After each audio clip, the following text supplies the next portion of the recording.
बात साल 1517 के समय की है। गुजरात के सुल्तान महमूद बेगड़ा ने मेवाड़ के कुछ इलाकों पर कब्जा करने का दुस्साहस किया। खबर जब राणा सांगा तक पहुंची तो उनका चेहरा गुस्से से तमतमा उठा। उन्होंने गर्जन करते हुए कहा, महमूद को लगता है कि वो मेवाड़ को झुका सकता है। उसे ऐसा सबक सिखाएंगे कि वो कभी नहीं भूलेगा। सांगा ने तुरंत अपने दरबार में युद्ध परिषद बुलाई। उन्होंने अपने सेनापतियों को आदेश दिया, सेना को तैयार करो।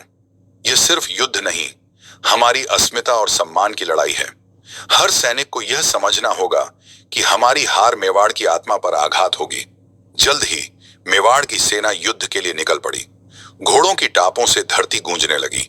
जैसे ही युद्ध भूमि में गुजरात की सेना से आमना सामना हुआ, राणा सांगा ने गरजते हुए कहा, दुश्मन को हर हाल में धूल चटानी है।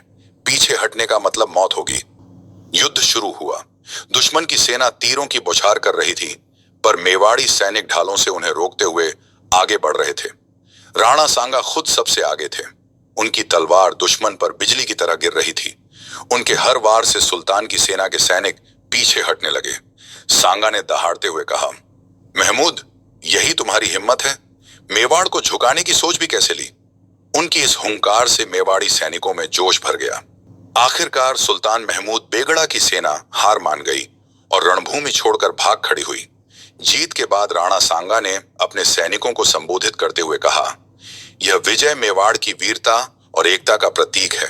कोई भी हमें कमजोर समझने की भूल न करे। उस दिन मेवाड़ के कोने कोने में राणा सांगा की वीरता और मेवाड़ की शक्ति के किस्से गूंज उठे।